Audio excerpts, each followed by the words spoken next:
남자는 여자를 이해하지 못해서 폭력을 쓰고 여자는 남자를 이해하지 못해서 폭력을 쓰고 그래서 서로 답답하다고 싸울 때 보면 크크크 치치치 크크크 이러고 싸워요. 말이 안 통한다고. 남자는요 여자하고 말싸움 해갖고 이길 수가 없어요. 나는 우리 천주교 신부 중에 수녀님하고 싸워갖고 이겼다는 신부를 본 적이 없어. 10년이 지나고 나면요 그 이쁜 얼굴이 온데간데 없어져요. 막 기미도 끼고 막 주근깨도 얼굴에 보이고. 왜 그럴까요? 남편이 뭐라 그럴 것 같아? 그때 내가 눈이 뼈서 너랑 결혼한 거다. 내가 그때 미쳤었다.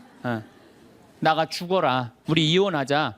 이런 얘기 10년 들으면요 아무리 예쁜 여자도요 얼굴 망가지게 돼 있어요. 그래갖고 결혼 생활 한 20년쯤 한 부부들을 보면은요 아내가 부엌에서 소리만 지르면요 남편은 경기를 일으키는 거야. 이번 또 내가 뭘 잘못해갖고 저 소리를 지르는 거야. 그냥 남자들이 눈치가 없어요. 눈치가. 말주변 없지 눈치 없지. 그렇죠? 눈치가 없어요 남자들이. 참. 그러니까 남자들이 어느 정도로 눈치가 없느냐면은 아내가 지금 자기를 미워하는지 괴로워하는지 몰라요. 언제 아느냐면 귀싸대기를 맞아야지 알아요. 귀싸대기를 귀싸대기를 딱 맞아야지 아 이거 지금 우리 마누라가 심각하구나. 아니면 아내가 눈물을 뚝뚝 흘릴 때 그때서 느끼기 시작하는 거예요. 정말 답답한 거죠. 입만 열면은 힘들어 죽겠다, 지겨워 죽겠다, 이렇게 사느니 죽는 게 낫다. 이런 소리 참 많이 해요. 그런 소리 많이 하죠? 또요 우리 할머니들 늙으면 죽어야 된다. 이런 소리 많이 하잖아요. 죽으면서 그런 소리 하면은 이쁘긴 한데 죽지도 않으면서 그냥 늙으면 죽어야 된다. 우리 어머니가 60 넘어서 딱 뭐라 그러셨어요? 아유 늙으면 죽어야 돼. 깜짝 놀랐어요. 내가 효도할 때가 됐는데 벌써 돌아가시면 어떡해. 그래갖고 나는 신부 5년 휴가 동안 정말 거의 내 모든 휴가는 어머니 아버지를 위해서 썼어요. 뭐 성주순례 이스라엘 뭐 그다음에 또 무슨 뭐 우리나라 좋대는데 금강산 무슨 백두산 다 모시고 갔다 왔어요. 죽는다니까 빨리 갔다 와야 될 거 아니에요. 빨리 갔다 와야 될 거 아니야. 그런데 그렇게 60 넘어서 늙으면 죽어야 돼 그 소리를 했는데 깜짝 놀랐는데 요즘은 그 소리 들으면 신경질 난다니까요. 그 소리 하신 지 20년이 지났어요. 20년. 갈 생각을 안 하세요. 행복하지 않았던 윤한기 씨는 노래를 불러도 행복한 노래 안 불렀어요. 내가 왜 이럴까 오지 않을 사람을 어디선가 웃으면서 와줄 것만 같은데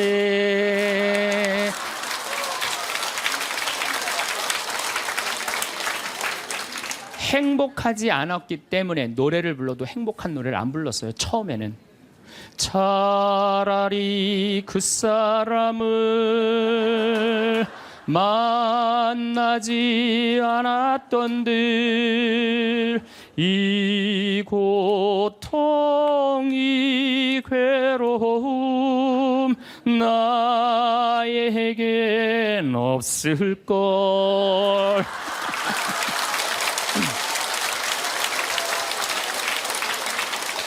행복하지 않았기 때문에 노래도 행복한 노래가 안 나왔던 거죠. 나는 어떡하라고 이런 노래만 불렀어요. 이런 노래만.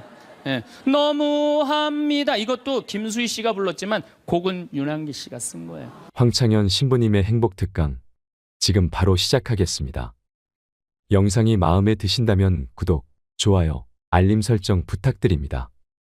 고급 실버타운이 지옥인 이유와 아프지 않고 오래 살려면 꼭 기억해야 할 한 가지도 함께 들으시면 좋겠습니다. 밥도 고맙다, 이쁘다, 감사다 이러면 향기가 나는데 사람은 어떨 것 같아? 사람.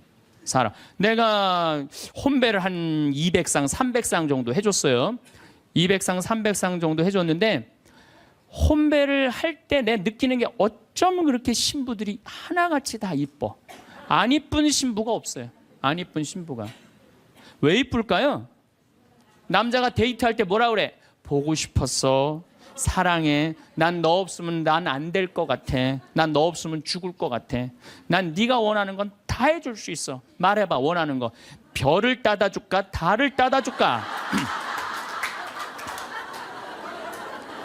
그럼 여자가 반짝반짝 웃어야 안 웃어요?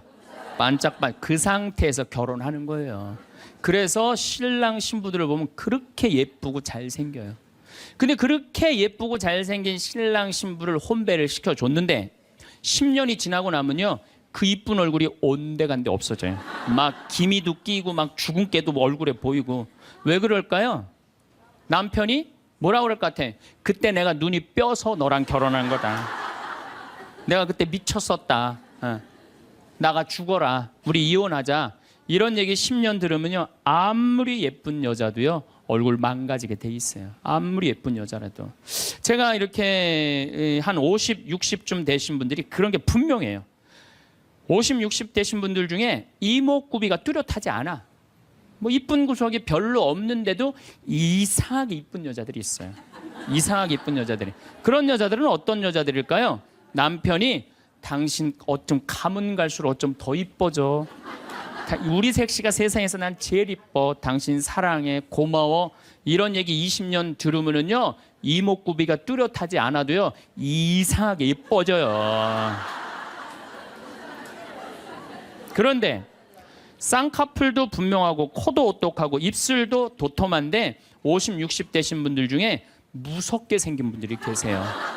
이목구비가 뚜렷한데도 무섭게 생긴 분들이 계세요. 그런 분들은 왜 그럴까요? 서로 죽이자, 죽자, 뭐 살자, 뭐 이렇게 말하고 20년 동안 싸운 사람은요, 아무리 예쁜 얼굴이라도 망가지게 돼 있어요. 사람은요, 어떤 말을 듣느냐에 따라서 이쁘고 이쁘지 않는 게 결정이 되는 거예요. 여러분들 남편한테, 아내한테도 그렇지만 자식한테도 뭐라 그래? 너는 내 자식이 아니라 왼수다. 나가 되져라. 이런 썩을 놈. 그러면은 자식이 어떻게 될까요? 왼수가 되고요, 바깥에 나가 돌아다니게 되고요, 썩게 돼 있어요. 근데 우리는 엄마들 자식 뜻대로 안 된다고 속상할 때 말을 함부로 하죠. 여러분들 생각을 해봐요. 우리 아들이 있어. 공부 좀 못해. 공부 못하면 어때요? 나는 공부 잘하는 거 그렇게 훌륭하다고 생각 안 해요. 근데 우리는 공부를 못하면 대한민국은 죄인 취급하잖아요. 어쨌든 공부를 못해. 그런데 아들한테 엄마가 괜찮아, 공부 못하면 어때? 이렇게 잘생긴 아들 하느님이 우리 집에 떨어뜨려 줬고 엄마는 밥 안 먹어도 우리 아들만 봐도 배불러. 이런 소리 듣고 자라는 애들은요, 삐뚤어질 수가 없어요. 딸 보고도 이렇게 이쁜 딸 혼자 보기 너무 아깝다. 어쩜 이렇게 이쁜 딸이, 얘네들 삐뚤어질 수가 없어요. 남편도 아침에 출근할 때 이렇게 잘생긴 남편 어떻게 보내? 여보, 내가 나가서 버릴 테니까 당신 집에 있어.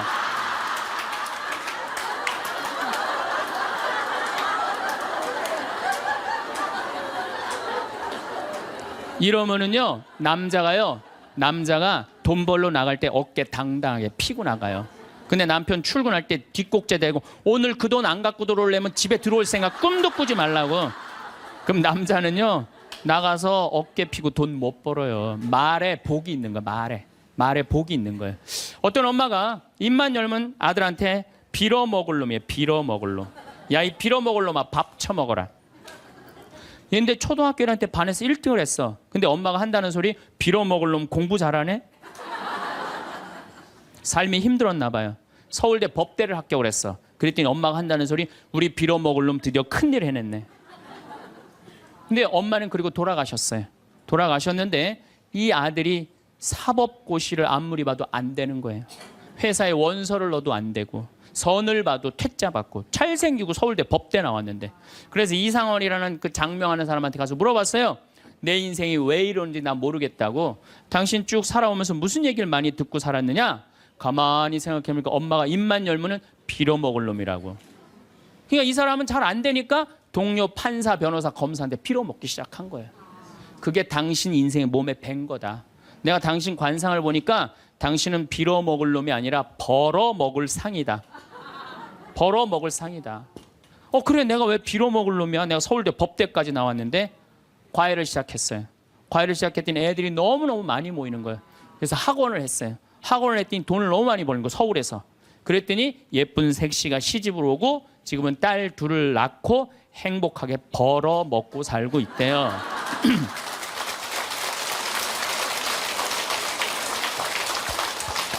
말 한마디에요. 사람 운명이 갈리는 거예요. 말 한마디에. 여러분들은 자식이나 남편, 아내한테 정말 좋은 말을 해주느냐, 생명을 살리는 말을 하느냐, 좋은 열매를 맺는 말을 하느냐, 이거 생각해봐야 돼요. 여러분들 친구 집에 음식점에 갔어. 음식점에 가서 친구한테 요즘 장사 잘 돼? 그랬더니 친구가 한다는 말이 이명박 정부 들어부터 되는 게 하나도 없어. 이러다가 망할 것 같아, 망할 것 같아. 꼭 남 탓하는 사람 있잖아요.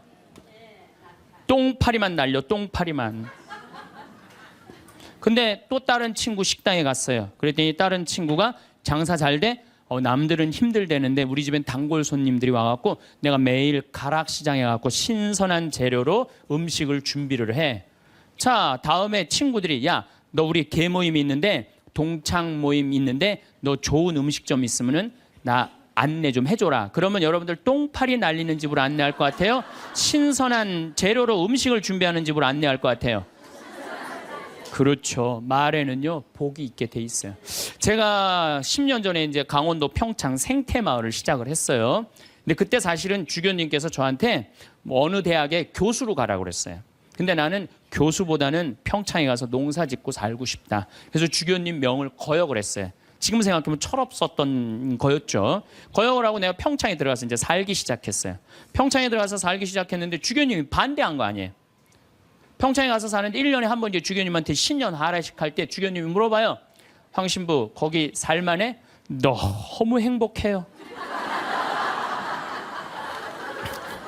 제가 이제 첫째 매주 뛰어갖고 된장, 간장, 고추장 판매하잖아요. 그러니 뭐 저기 뭐야 찾아오는 사람이 있어요. 팔릴 거 아니에요. 황 신부 그 저기 뭐야 농산물 많이 팔려? 너무 많이 팔려요. 황 신부 거기 사람들은 많이 와? 첫 해는 개미새끼도 안 왔어요. 알아야지 올 거 아니에요. 근데 내가 뭐라 너무 많이 와요. 저는 제가 생태마을에 살면서 한 번도 생태마을이 사는 게 힘들다, 지겹다, 나 빨리 본당 내보내줘라 그런 소리 한 적이 한 번도 없어요. 그리고 내가 방송에 나가서든 어디 강의 가서든 나는 평창에 사는 게 너무 행복하다. 밤하늘에 별도 예쁘고 요즘은 또 이 물이 풍부해갖고 아침에 물 한 개가 피면요 아침에 일어나면 기가 막혀요. 네. 내가 좋다 아름답다는 얘기만 하니까 강의 듣는 사람들이 무슨 생각할 것 같아요? 한번 가봐야지. 한번 가봐야지. 그러니까 첫 해는 1000명 정도밖에 안 왔는데 작년에는 3만 명이 오르더니 올해는 4만 명까지 지금 왔어요. 4만 명. 사람들이 너무 많이 오는 거예요. 말이 뭐를 불러일으켜? 복을 불러일으키는 거, 복을. 근데 우리 직원들한테도 올 연초에도 회의할 때 그랬어요. 올해 느낌이 너무 좋아. 대박 터질 것 같아. 너희들 열심히 준비해. 근데 내가 우리 직원들한테 회의할 때 니네들 이렇게 하면 망한다. 니네들 똑바로 해. 망할 것 같으니까 똑바로 해. 그럼 이 직원들은요. 집에 가갖고 직장 알아봐요. 곧 망할 직장에 마음이 가겠어요? 그런데 올해 대박 터질 것 같아. 마음이요. 벌써 놓이는 거예요. 그래서 내가 우리 직원들한테 8월 말까지 예약이 2월 달에 차면 내가 니네들 유럽 저기 뭐 기차여행 데리고 갈게. 내가 그랬어요. 그랬는데 12월까지 예약이 꽉 찬 거예요. 그래갖고 오늘 이 여행 그거 저기 뭐야 보증금 내라고 왔어요. 그래서 23명 우리 직원들 데리고 내년 유럽에 다 가요. 예.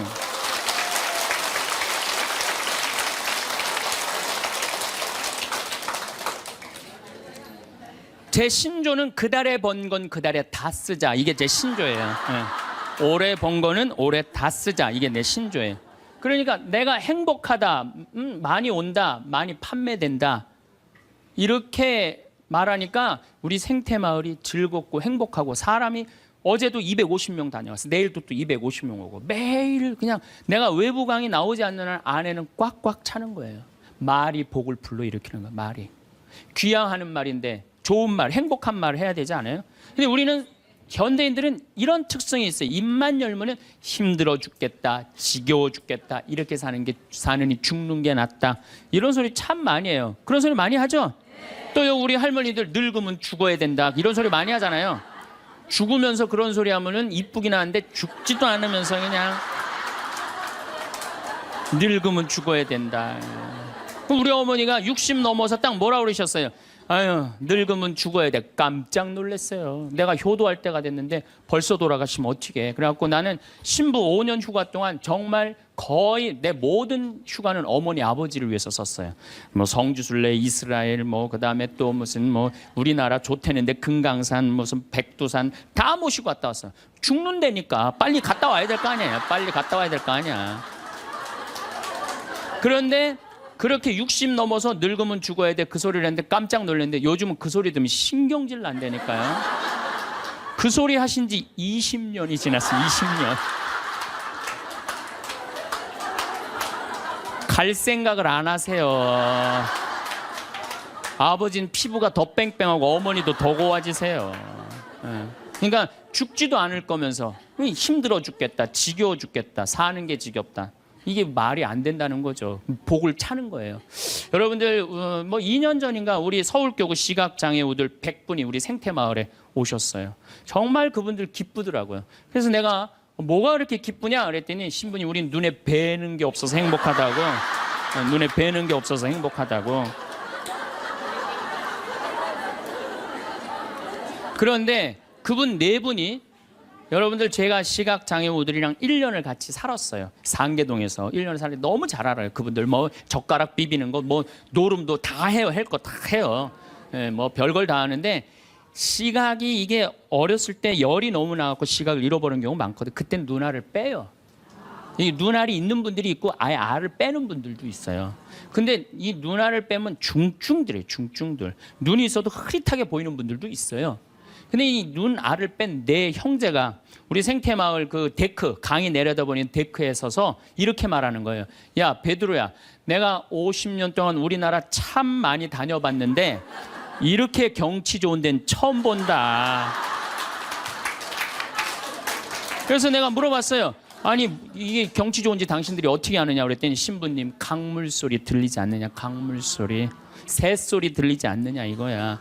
그 다음에 느티나무 바람에 흔들리는 소리 들리지 않느냐. 또 5월 달에 오셨는데 아카시아 향기, 공기 이렇게 경치 좋은 데는 처음이라는 거예요. 얼마 전에도 우리 생태마을에 교수님인데 60에 시력을 잃기 시작해갖고 65세 완전히 시력을 잃으신 교수님이 오셨어요. 근데 그분이 나하고 밥을 먹으면서 이런 말씀을 하시더라고요. 신부님, 저도 오래간만에 새벽에 강물 소리 너무 듣기 좋은 강물 소리 들어서 3시간 동안 강물 소리에 흠뻑 젖었다는 거예요. 그리고 새벽에 새가 우는데 너무 자기 오래간만에 행복했다고. 근데 여러분들은 이 두 눈으로 온 세상을 다 보면서도 사는 게 지겨워 죽겠어. 이렇게 사느니 죽는 게 나. 눈이 아깝다 이거예요. 눈이 아깝다. 눈알 하나 갈아 끼는데 얼마 들어? 1억 들어. 1억. 2개 갈아 끼면 2억이야. 2억. 지금 난 눈 뜨고 쳐다보고 있는 분들 지금 2억 지금 깔고 있는 거예요. 지금 2억.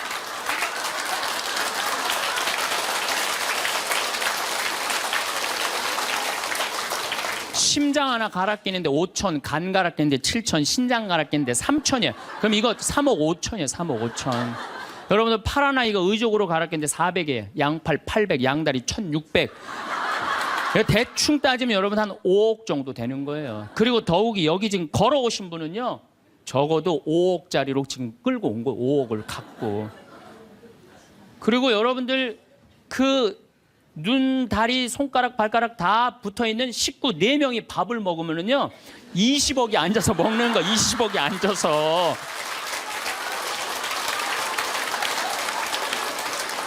아니 20억이 앉아서 먹으면서 사는 게 지겹다, 이렇게 사는 게 죽는 게 낫다. 하느님이 주신 축복을 날리는 거예요. 날리는 거예요. 밥 먹을 때 채산이 없으면 어때요? 출세 안 하면 어때요? 앉아서 뭐라 그러면서 먹어. 우리 20억 밥 먹자. 얼마나 행복해. 여러분들이 사는 게 괴로운 게 뭐냐 하면은 욕심이 너무 많아서 그래. 그래서 입에서 나오는 게 지겹고 불만만 나오는 거야. 사는 게 힘들면은 좋은 소리가 안 나오잖아요. 욕심이 많으면 사는 게 힘들어져요. 사는 게 힘들어서 욕심이 생기는 게 아니라 욕심이 많아서 사는 게 힘들어집니다. 여러분들 욕심만 안 피면요 우리 인생 괴롭지 않아요. 그러니까 괴로운 사람들은 입만 열면 힘들다 그래. 여러분들 가수 윤한기 씨 알죠?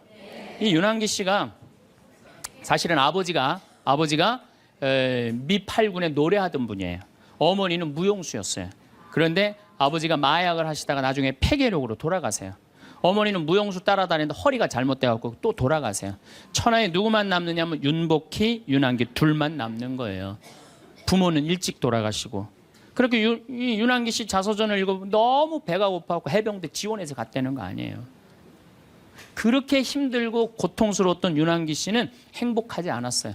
행복하지 않았던 윤한기 씨는 노래를 불러도 행복한 노래 안 불렀어요. 내가 왜 이럴까 오지 않을 사람을 어디선가 웃으면서 와줄 것만 같은데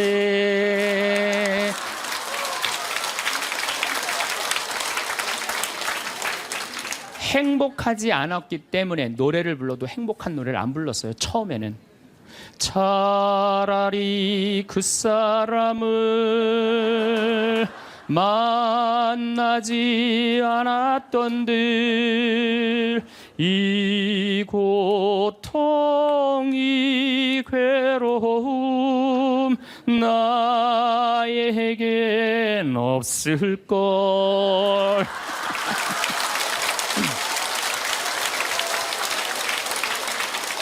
행복하지 않았기 때문에 노래도 행복한 노래가 안 나왔던 거죠. 나는 어떡하라고 이런 노래만 불렀어요. 이런 노래만. 예. 너무합니다. 이것도 김수희 씨가 불렀지만 곡은 윤한기 씨가 쓴 거예요. 전부 행복한 곡이 하나도 없었어요. 근데 76년에 윤한기 씨는 하나님을 믿기 시작해요. 76년에 하나님을 믿기 시작해요. 그러면서 삶이 바뀌기 시작해요. 79년에 윤한기 씨, 윤복희 씨가 사랑이 뭐가 잘못되고 굉장히 괴로워해요. 그때 동생을 위해서 이사야전서 37장을 묵상하다가 갑자기 곡을 하나 써요. 여러분들 너무너무 잘 아는 요즘 나가수에서도 유명한 내가 만약 외로울 때면 내가 위로해 줄게. 이게 무슨 소리냐면 내가 만약 외로울 때면 하느님인 내가 너를 위로해 줄게. 그 노래예요. 그 노래. 이게 1절은 한국어 가사가 2절은 영어 가사인데 1절은 그때 하느님이라는 단어를 쓸 수 없었지만 2절에는 하느님이라는 단어를 써요. 너는 나의 영원한 노래야. 야훼는 나의 영원한 노래, 영원한 기쁨이다 이거예요. 내가 외로울 때 누가 위로해 주지? 주님께서 위로해 준다 이거예요. 그리고부터 이 두 분은 인생이 바뀌어요. 이 이후로 윤한기 씨 자서전을 읽어보면 슬픈 노래를 하나도 안 불렀다고 그래요. 아까도 이야기했지만 나는 행복합니다. 나는 행복합니다. 나는 행복합니다. 정말 정말 행복합니다. 그 다음 가사가 뭐냐면 기다리던 그날이 왔어요. 어깨를 활짝 펴고 우리 함께 웃어봐요. 즐겁게 살아봐요. 그런 내용이에요. 그리고 지금 윤한기 씨는 무슨 일을 하고 있느냐. 나이가 70이신데 개신교 예술신학교 목사님 총장 역할을 지금 목사님을 20년 이상을 살면서 세상 사람들한테 행복을 얘기해줘요. 청승을 떨면서 노래를 불렀을 때하고 기쁨을 가지고 노래를 불렀을 때하고 인생이 바뀐다 이거예요. 인생이. 그러니까 여러분들도 제발 성가 좀 청승 좀 떨지 말고 불러라. 네, 청승 좀 떨지 말고 해라. 그런데 이게 누구끼리 제일 서로 죽이는 말을 많이 하느냐? 복을 이제 서로 빌어줘야 되는데 복을 빌어줘야 되는데 누구끼리 제일 많이 아픈 말을 하느냐면 부부끼리 제일 많이 아픈 얘기를 많이 해요. 근데 참 나도 남자지만은 여자 참 이해하기 힘든 존재예요. 여자 이상하고 요상하고 괴상하고 아주 복잡하고 나만 그런 줄 알았더니 스티븐스 호킹스 박사라고 있어요. 스티븐스 호킹스 박사. 이 사람이 나이가 71인데 작년에 뭐라고 그랬냐면은 자기는 140억 년 전에 우주에서 벌어진 일도 다 아는데 자기는 아직도 여자의 95%를 이해를 못 하겠다고 그래요. 아니 그 유명한 사람도 95%를 이해를 못 하겠다고 그러는데 나는 더 모르죠. 네. 여자를 이해하지 못하니까 여자한테 폭력을 쓰는 거예요. 제가 신학교 1학년 때 주일학교 중고등학교 아이들을 데리고 한 20명 정도를 데리고 한 200명 정도를 데리고 여름 캠프를 갔어요. 우리 때는 4박 5일 가고 그랬어요. 섬강이라는 데를 갔는데 애들이 이제 수요일 날 이제 세 번째 날 전부 이제 강에 들어가는 프로그램이야. 근데 여선생 하나가 고개를 꼬고 안 들어가는 거예요. 그래갖고 아니 다 들어가는데 저 선생은 왜 저 물에 안 들어가느냐? 저 선생 프로그램에 참여시켜라. 빨리 집어넣어라. 그랬더니 다른 선생님들이 어디 학사님 안 된다는 거예요. 저 선생님 오늘 그날이라는 거 그날.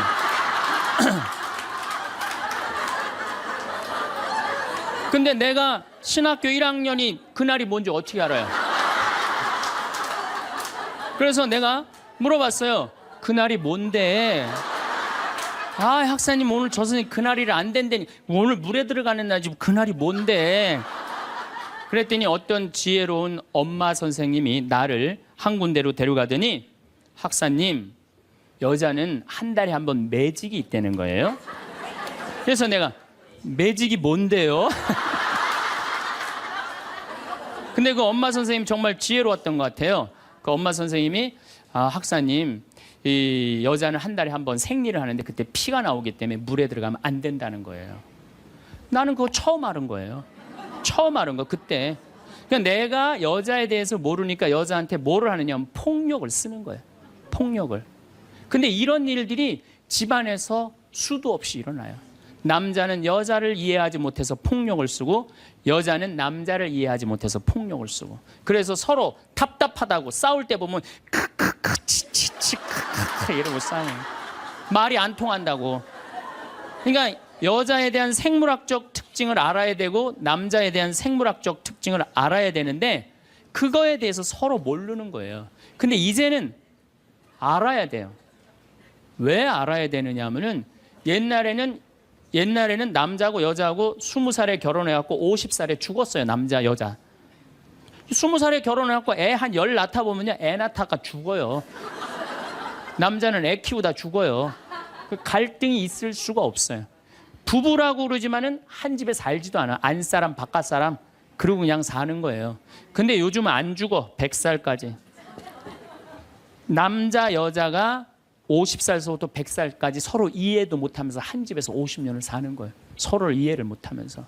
그러니까 말이 어떤 말이 나와? 상대방한테 가슴에 멍을 들게 하는 말이 나오는 거예요. 멍이 들게 하는 말을. 그래서 다음 시간에는 과연 우리 남자 여자가 도대체 어떤 특징을 갖고 있기 때문에 서로 크크크 치치치 크크크 하고 싸우는지 왜 남자 여자가 서로 으르렁거리면서 잡아먹을 듯이 싸우는지 그 이야기를 다음 시간에 하도록 하겠습니다. 감사합니다.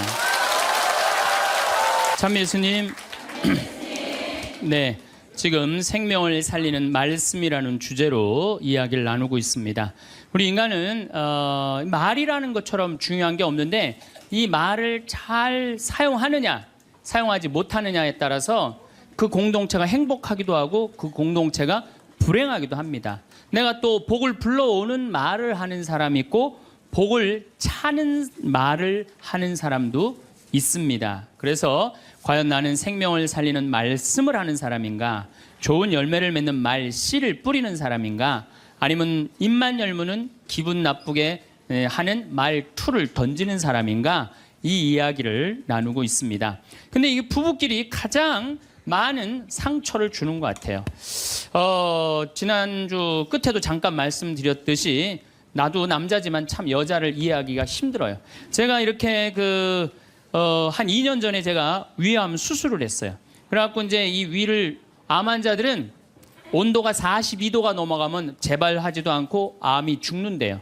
그래서 이제 제가 찜질방을 잘 가요. 찜질방을 잘 가는데 아주 뜨거운 찜질방을 잘 가는데 얼굴이 알려졌잖아요. 그래갖고 아는 사람들이 많아요. 그래갖고 수건을 뒤집어 쓰고 찜질방에 가서 앉아 있어요. 한쪽 끝에 조용히 쭈그리고 앉아 있어요. 그러면 이제 아줌마 셋이서 들어와서 수다를 떨기 시작하면은 이해할 수 없는 수다를 떨어요. 아줌마 3명이서 뭐라 그러냐면은 한 아주머니는 자식 얘기해요. 자식 얘기.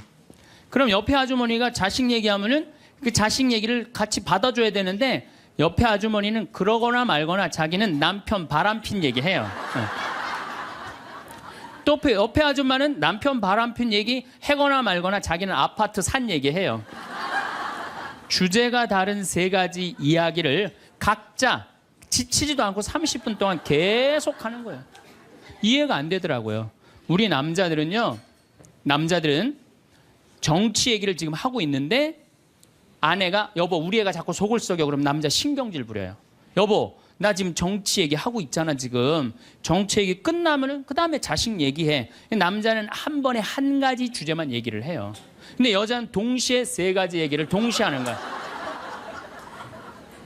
기분도 안 나빠하면서 계속 얘기하는 거예요. 기분도 안 나빠하면서 나는 왜 그런가. 근데 요즘 공부를 해보니까 이해가 되더라고요. 여자는 언어를 관장하는 뇌가 좌뇌에도 있고 우뇌에도 있대요.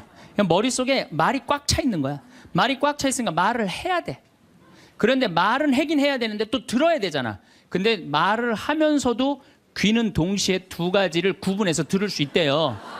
이게 무슨 얘기냐면은 한 아주머니는 자식 얘기 자기는 입으로 하면서 귀로는 남편 얘기도 듣고 아파트 얘기도 듣는 거야. 무시하는 게 아니야. 그냥 자기 각자 얘기하면서 상대방 얘기도 다 듣는 게 여자예요. 남자는 언어를 관장하는 뇌가 좌뇌 뒤에만 있어요. 좌뇌 뒤에. 그래갖고 남자들이 교통사고 나갖고 좌뇌를 다치잖아요. 그러면은요 언어 상실이 온대요. 근데 여자가 교통사고 나갖고 좌뇌를 다치잖아요. 좌뇌를 다쳐도 전혀 말하는데 지장이 없대요. 아직도 우뇌가 남아 있어서. 그리고 이런 이 부부가 남자하고 여자하고 부부 싸움을 하잖아요.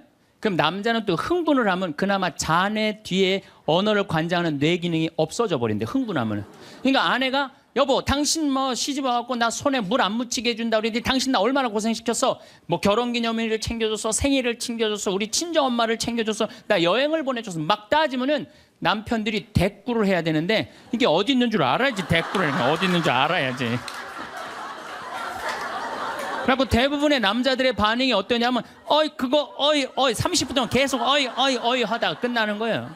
여자는 그냥 좌뇌에 있는 거 쏟아내고 우뇌에 있는 거 쏟아내고 막 30분 동안 그냥 있는 대로 공격을 하고 난 다음에 여자는 할 얘기 다 했어요. 그 남자가 그게 시끄러. 그리고 여자는 자기 하고 싶은 얘기 다 하면은요 원도 한도 없어요. 부엌에 가고 아무 일도 없다는 듯이 설거지해요. 그럼 그때부터 남자들이 신경질이 나는 거예요. 왜 신경질이 나냐면 왜 내가 그때 그 적절한 대답을 왜 찾아내지 못했을까? 막 신경질이 나는 거예요. 그래갖고 막 쇼파 던지고 신경질을 부리면은 아내가 부엌에서 아무 일도 없다는 듯이 아내가 한마디 해요. 나와서 이 사람은 무슨 말만 하면 승질을 부린다고. 그러니까 말싸움으로 아내를 이길 수가 없어요. 남자는요 여자하고 말싸움 해갖고 이길 수가 없어요. 나는 우리 천주교 신부 중에 수녀님하고 싸워갖고 이겼다는 신부를 본 적이 없어.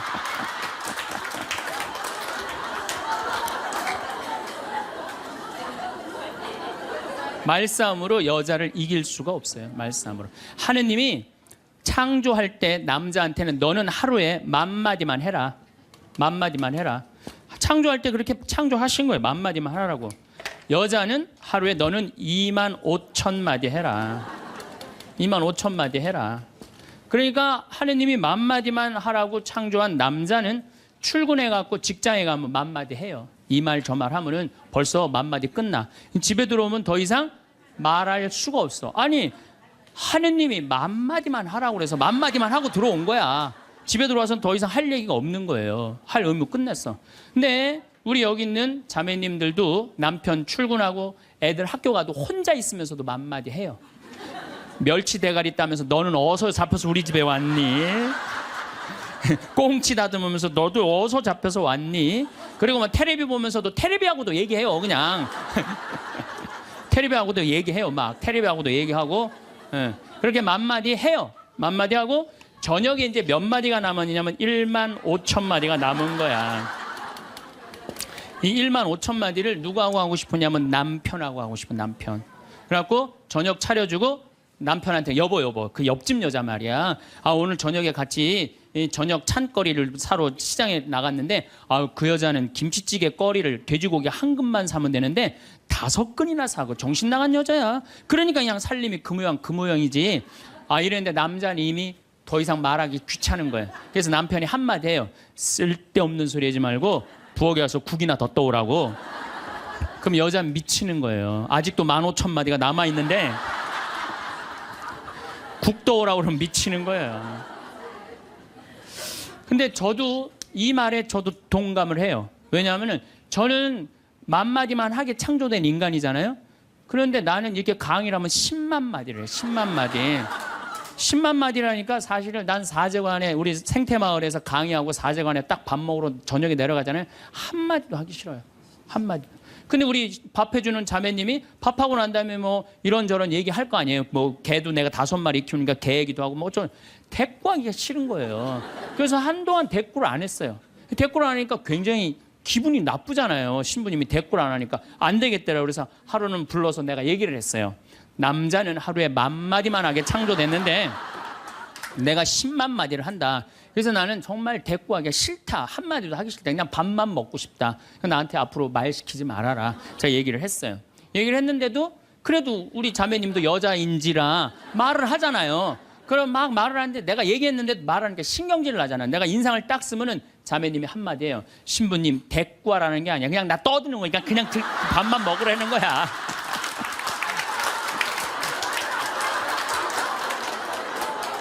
이게 뭐냐면은 이게 합의가 된 거예요. 합의가 된 거야. 그러니까 그냥 떠들어 그냥 난 대꾸 안 하는 거 이해하고 떠드는 거 이해되는 거야 서로. 내가 보기에는 많은 부부들이 특히 우리 자매님들이 남편이 막 목석같이 있으면 이런 말을 해. 나는 사는 게 하나도 재미가 없다. 그러죠? 남편이 목석 같으니까. 그런데 남편이 목석이 아니에요. 원래 창조되기를 그렇게 창조된 거예요. 10,000마디만 하게 창조된 거예요. 그러니까 여러분들은 유일한 실수는 10,000마디밖에 할 줄 모르는 인간이랑 결혼한 게 유일한 실수예요. 더 놀라운 건 뭐냐면은 한 아주머니는 자식 얘기하고 한 아주머니는 남편 얘기하고 한 아주머니는 아파트 얘기하면서 손으로는 달걀을 까먹어 간다는 거예요.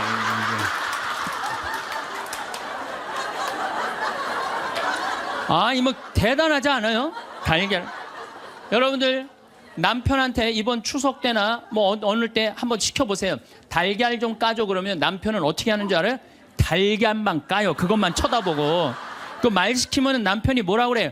지금 달걀 까잖아 지금. 남자는요 한 번에 한 가지밖에 할 줄 몰라요. 동시에 2가지를 못해요. 근데 여자는 특성상 밥 올려놓고 찌개 올려놓고 다듬어야 되고 나물 다듬어야 되고 반찬해야 되고 동시에 여러 가지를 할 수 있어요. 그래서 집에 전화가 오잖아요. 전화가 오면은 아빠가 전화를 받으면 테레비 소리가 크면은 아빠가 한마디 해요. 시끄러워. 테레비 소리 줄여. 그러죠? 또 애들 시끄러우면 아빠 통화하니까 가만히 있으라고 그래요. 그 남자는 전화만 해요. 근데 엄마한테 전화가 오잖아요. 테레비 소리 애들 떠드는 거 전혀 상관없어. 더욱이 어느 정도로 심하냐면 막 통화하면서 테레비에 딱 어떤 여자가 나오면은 저 여자 이혼했다고 그러더니 나오네.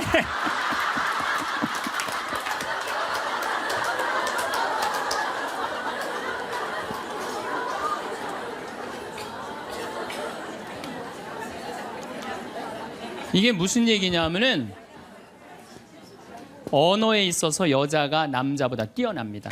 언어에 있어서. 제가 한번 뭐 고등학교 강의를 갔는데 한 10년 전 얘기예요. 강의를 갔는데 그해 경기도에 영어 선생님 172명을 뽑았는데 여자가 170명, 남자가 2명 됐대요. 언어에는요 여자가 탁월한 능력을 갖고 있어요. 그러니까 남자는 말주변이 없어. 말주변이 없게 돼 있어요. 근데 문제는 언어만 뛰어난 게 아니에요. 여자가 시각도 뛰어나요. 시각도. 우리 눈에는 광수용체가 있어. 빛을 받아들이는 수용차, 짝대기, 사각형 짝대기가 1억 3천만 개가 있어요. 이게 남자 여자가 다 있어요. 근데 이 1억 3천만 개는 하얀색, 빨간색, 까만색, 파란색만 구분하는 거예요. 그러니까 남자들은 이 광수용체 1억 3천 거 요것만 있어요. 그러니까 남자들은 색깔 구분을 4가지만 해요. 남자는 회색도 하얀색, 베이지색도 하얀색, 하얀색도 하얀색이야. 남자는 분홍색도 빨간색, 주황색도 빨간색, 빨간색도 빨간색이에요. 남자는 색깔 구분을 못해요. 근데 여자들은 원추형 광수용체 700만 개가 더 있어요. 여자가. 그래갖고 이건 온갖 색깔을 구분하는 거예요. 그러니까 나는 아직도 카키색이 무슨 색인지 몰라요. 카키색, 잿빛색, 쥐오리색, 뭐 별색을 다 얘기해 여자들은. 그런 구분이 다 되는 거예요. 여자들은 생겨 먹은 것 자체가 그렇게 생겨 먹은 거예요. 색깔. 그러니까 4가지 색깔밖에 구분하지 못하는 남자와 온갖 색깔을 구분하는 여자하고 부부야. 그 부부가 옷 사러 나가면 싸울 것 같아, 안 싸울 것 같아? 싸워요. 왜냐하면 남자는 다 그게 그거 같으니까 아무거나 딱 붙잡아. 여보 가자 그러면 아내가 답답해 보이잖아요. 여보 지금 당신 얼굴 색깔하고 그 옷 색깔하고 맞다고 생각해? 안 어울리잖아. 가만히 있어봐. 그래갖고 이거 들었다 놨다 저것 들었다 놔면은 남편이 신경질이 나는 거야. 뭘 저렇게 까다롭게 고르느냐. 아무거나 그냥 입고 가지. 그러니까 남자들하고 여자하고 싸울 수밖에 없어요. 싸울 수밖에 없어요. 그래갖고 옷 사러 나갈 때는 같이 나갔는데 들어오는 시간은 달라요. 이미 남자는 벌써 들어와 있어. 신경질 부리고. 그러니까 색깔 구분 때문에 그래. 색깔 구분. 그런데 남자들은 옛날에 사냥하던 버릇이 있어서 시각이 터널형 시각을 갖고 있어요. 멀리 사슴을 발견해야 돼. 곰도 발견해야 되고. 그래서 멀리 이렇게 쪼여서 보는 습관이 있어요. 남자들은. 멀리 있는 걸 잘 봐요. 남자들이.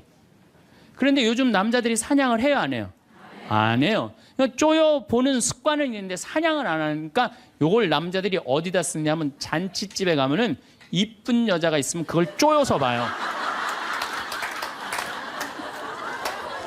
금방 누구한테 들켜요? 마누라한테 들키는 거예요. 이쁜 여자 처음 보냐고. 어떻게 알았지? 왜 몰라? 이렇게 쪼여서 보고 있는데. 그래서 참 재미난 통계가 있어요. 부부가 같이 잔치집에 가면 남자는 3명 내지 4명밖에 모르는데 온 사람. 그 사람 왔었어? 이런데요. 나는 뭐 기억이 없는데 기억이 없지 당연히 이거 쪼이고 계속 보고 있었으니까. 근데 여자는 시각이 180도라 다 본대요. 다. 그 남자 넥타이를 몸에 고왔고 시계를 못 차고 왔는까지 다 한다는 거예요. 여자. 그래서 보통 정신적인 바람을 피는 걸 보면은 남자는 3명 정도 피는데 여자는 30명 정도 이미 피고 들어와요. 그런데 이게 이 터널형 시각을 가진 남편한테 아내가 심부름을 시킵니다. 여보, 냉장고에서 치즈 좀 꺼내와. 그러면 이 남자들이요, 딱 냉장고만 열면요, 답답한 거예요. 이놈의 치즈가 어디 있는 거야, 이게. 터널형으로 보니까 이게 안 보이는 거예요, 치즈. 못 찾아요. 그 좁은 그 냉장고 안에 있는 그걸 못 찾아요. 그래갖고, 아니, 치즈가 어디 있다고 그래. 나 못 찾겠는데. 그러면은 아내는 이게 180도 시각이기 때문에 뒷꼭지에도 시각이 있어요. 그래갖고 딱 냉장고 문을 열고 들여다도 안 봐요. 들여다도 안 보고 딱 손 넣고 딱 꺼내갖고 남편 코앞에 딱 들여대는 거예요. 이걸 못 찾느냐고. 그러면요 남자들은요 깜짝깜짝 놀라는 거예요. 아내의 능력에 대해서 놀라는 거예요. 그래갖고 결혼 생활 한 20년쯤 한 부부들을 보면은요 아내가 부엌에서 소리만 지르면요 남편은 경기를 일으키는 거예요. 이번 또 내가 뭘 잘못해갖고 저 소리를 지르는 거야. 그냥 남자들이 눈치가 없어요. 눈치가. 네. 말주변 없지 눈치 없지. 그렇죠?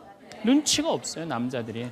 참 그러니까 남자들이 어느 정도로 눈치가 없느냐면은 아내가 지금 자기를 미워하는지 괴로워하는지 몰라요. 언제 아느냐면 귀싸대기를 맞아야지 알아요. 귀싸대기를 네. 귀싸대기를 딱 맞아야지 아 이거 지금 우리 마누라가 심각하구나. 아니면 아내가 눈물을 뚝뚝 흘릴 때 그때서 느끼기 시작하는 거예요. 정말 답답한 거죠. 그러니까 말주변 없지 눈치 없지. 근데 아까도 말씀드렸지만 어제도 말씀드렸지만은 이게 40까지 50까지 살 땐 아무 문제가 없어요. 이게 100년 살면서요 한 집에서 답답해서 못 살아요. 둘이 답답해서 못 살아요. 아니 말주변이 있나 눈치가 있나. 거기 더 미치는 건 뭐예요? 청각이 떨어져요. 남자가 청각이 떨어져요. 보통 개는 10만 사이클 정도 듣는다 그래요. 10만 사이클 듣고 그 다음에 어린아이들은 3만 사이클 정도는. 그래서 초등학교 아이들 중고등학교 아이들이 헤비메탈 음악을 좋아해요. 걔네들 헤비메탈 음악 좋아하고 엄마는 짜장면을 시켜서 혼자 먹고 나는 뭐 찌꺼기만 먹었어 뭐 이런 랩 음악 걔네들은 다 들려요. 다 들려 걔네들은. 여러분들은 잘 안 들리죠? 네. 이 얘네들 3만 엄마들은 2만 사이클 정도 2만 사이클. 그러니까 젊은 부부가 같이 잠을 자갖고 건너방에서 애가 울잖아요. 그럼 누구 귀에만 들리느냐면 엄마 귀에만 들려요. 그래갖고 여보, 나 너무 힘들어. 오늘 애하고 하루 종일 씨름을 해갖고 내가 힘들어서 못 일어나니까 당신이 일어나서 좀 나가봐. 이러면은 대부분의 남편들이 이렇게 말한대요. 아무 소리도 안 들리는데 뭐가 들린다 그래. 예민하게 굴지 말고 잠이나 자. 그러면은 누가 일어나서 나가느냐면은 아내가 일어나서 나가는 거, 엄마가 일어나서 나가는 거. 그러니까 아내들은 남편하고 살면 살수록 더 답답한 거야. 말 주변 있나, 눈치가 있나, 말귀를 알아듣나.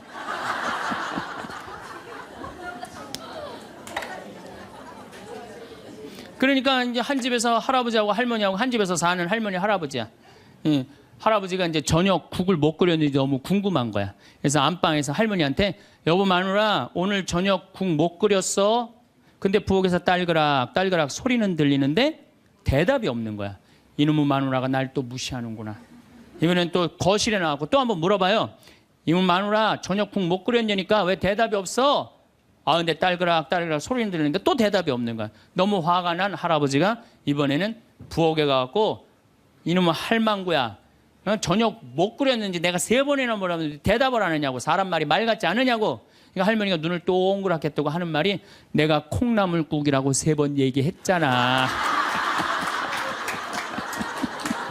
누구만 못 들은 거야? 할아버지. 제가 이렇게 강의를 가면은요 할아버지들이 이렇게 하고 듣는 할아버지들이 참 많아요. 이게 남자의 특성이에요. 그래서 남자들은 만 사이클밖에 못 들어요. 만 사이클.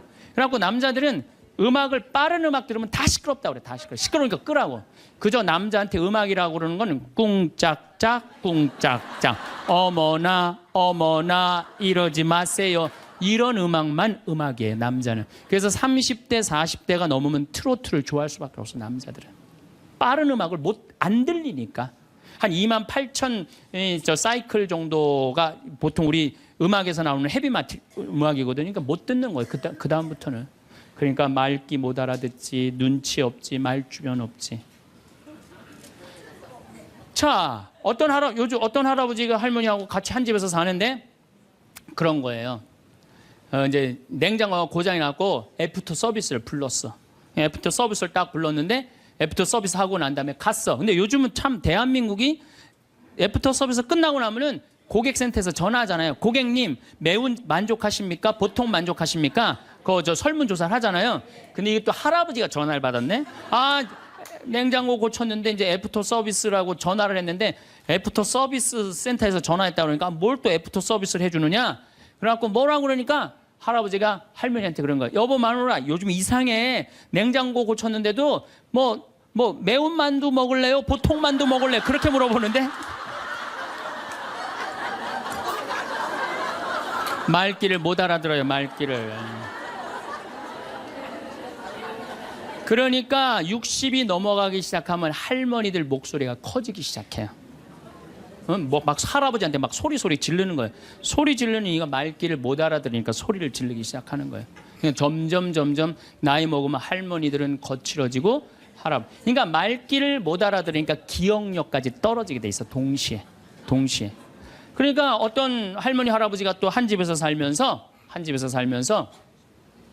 할아버지가 너무 배가 고픈 거예요. 할머니한테 심부름을 시켰어요. 여보 마누라 좀 부엌에 갖고 냉장고에서 우유하고 아이스크림 좀 갖다 줘. 나 배가 고파. 그랬더니 할머니가 막 일어나면서 가려고 그랬어요. 그랬더니 할아버지가 신경질을. 이놈의 마누라야 그냥 가면 어떻게 가다가 까먹으면 어떻게 하려고 그냥 가냐고. 적어가라고. 우유하고 아이스크림. 할머니가 딱 째려보고 이놈의 영감탱이가 내가 그것도 모를까 봐 그걸 적어가라고 그러냐고. 기다리라고 내가 우유하고 아이스크림 갖다 줄 테니까. 할머니가 추측 가셨어요. 갔는데 한 몇 분 있다가 왔는데 할머니가 삶은 계란을 갖고 온 거예요. 근데 이 할아버지가 뭐라고 그러냐면은 기가 막힌 거예요. 고마워 마누라 삶은 계란 갖다 줘서. 자기가 뭐 시켰는지도 모르는 거야.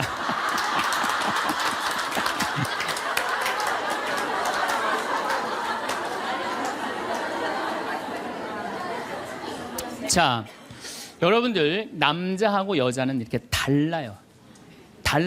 그리고 50이 넘어서면서부터 여자가 능력이 뛰어나요. 여자가. 그러니까 남자는 사실은 말주변도 없지, 눈치도 없지, 말귀도 못 알아듣지.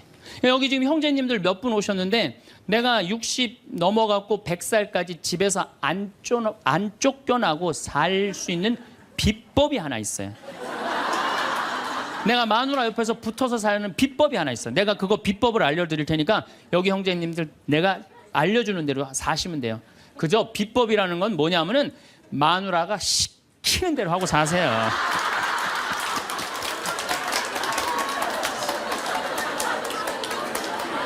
밥 먹으라 그러면 밥 먹고, 이 옷 입으라면 이 옷 입고, 저거 입으라면 저거 입고, 어디 갔다 오라면 갔다 오고 그러지 뭐 자기 뜻을 밝히지 마세요. 자기 뜻을.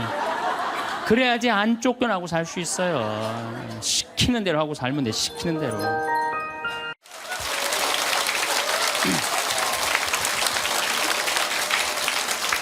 참 예수님. 네. 우리가 생명을 살리는 말씀을 하느냐, 좋은 열매를 맺는 말씨를 뿌리느냐, 아니면은 상대방 기분 나쁘게 하는 말투를 던지느냐, 이 이야기를 3주에 걸쳐서 이야기를 나누고 있습니다. 우리가 가장 가까이 있는 사람한테 가장 상처 주는 말을 참 많이 하는 것 같아요. 그래서 여러분들 그 부부끼리 서로 기분 나쁠 때가 있어요. 기분 나쁠 때 있잖아요. 네. 그럴 때 이렇게 뭐 감정적으로 생각하거나 극단적으로 생각할 필요가 없을 것 같아요. 왜 그렇게 생각하실 필요가 없느냐면 지금 종자가 다른 종자가 이상한 행동을 하고 있다. 이렇게 생각하면 좀 마음이 좀 편안해요. 저 사람이 날 미워해서 그러는 게 아니다. 더욱이 여성이라는 이 성은 제가 남성이기 때문에 그런 걸 많이 느껴요. 여성은 참 신비한 존재. 여자는요, 생리를 하고 난 다음에 1일부터 18일까지 점점 기분이 좋아진대요. 점점 18일서부터 21일 사이까지는 기분이 최고래. 최고. 네. 최고인데 21일부터 기분이 나빠지기 시작해. 생리할 때 되면 완전히 그 여자가 아니야. 원래 생각했던 그 여자가 아니야. 완전히 새로운 완전히 짐승이 하나 나와갖고 이상한 행동을 하는 거예요. 그러니까 여자는 기분이 좋고 나쁘고 너무 분명해요. 좋을 때는 한없이 좋고 나쁠 때는 또 한없이 나쁜 경우가 있어요. PMT라고 이게 그 여자는 그 생리 전 긴장감이 있대요. 이 현상이 있어갖고 여자의 감정을 남자들이 내 마누라 난 도저히 이해가 안 돼. 이게 이 주기를 몰라서 그래요. 더욱이 여자가 한 18일에서 21일 사이는 기분이 얼마나 좋으냐면은 처녀 때도 이때 만약에 파티장에 가고 술을 먹는데 남자를 보면은요 모든 남자가 다 멋있게 보인대. 그래갖고 그냥 이때 그냥 술 먹고 호텔에 다음날 아침에 깨보면 어머머 내가 미쳤어. 내가 왜 그랬지? 이런 일이 이때 벌어지는 거예요. 그래서 보통 보면은 이렇게 부부들 보면 너무 예쁜 여자하고 이상하게 생긴 남자가 부부로 사는 경우가 있어요. 이 경우는 18일에서 21일 사이에 만난 경우에 이 경우는 전혀 어울리지 않는데도 같이 사는 경우가 있어요. 그걸 뭐 번개 맞은 사랑, 운명 같은 사랑 그런 거 아니에요. 그런데 이게 결혼할 때만 이런 현상이 일어나는 게 결혼하고도 계속 이 주기가 반복되는 거예요. 그러니까 남자들도 이걸 이해를 못하니까 답답한 거. 저 여자가 왜 저러나? 느닷없이 왜 신경질을 부리지? 또 느닷없이 너무너무 잘하고. 이런 주기, 본인들도 아마 그런 주기에 대한 인식이 있으실 거예요. 인간이라는 게 그렇게 복잡한 것 같아. 근데 옛날에는 이렇게 복잡해도 몰라도 됐어요. 그냥 참고 살고 그냥 견디고 살고 성당에서 십자가 생각하고 참으라고 그러면은 그냥 참고. 그리고 옛날에 제가 20년 전만 해도 뭐 신부님 남편이 때려요, 뭐 남편이 바람 펴요 그러면 저도 그랬어요. 참고 살으라고. 왜 참고 살? 좀만 참으면 죽으니까 그냥. 죽으니까 참고 살라고 그랬어요. 그 옛날엔 더 했죠. 그 옛날에는 뭐 100년 전, 200년 전에는 참고 살면 둘 중에 하나 아무나 빨리 죽으니까 그냥.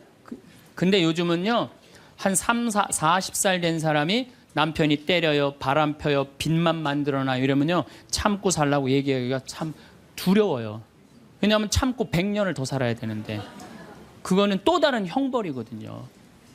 그러니까 여러분들도 이제는 남자라는 이 동물을, 짐승을, 종자를 이해를 하셔야 돼요. 남편을 이해하라는 게 아니에요. 남자가 생겨먹은 게 어떻고, 또 여기 있는 우리 형제님들은 여자가 생겨먹은 게 그러면 훨씬 좀 덜 싸울 거예요. 덜 크크크 치치치 카카카 된다니까.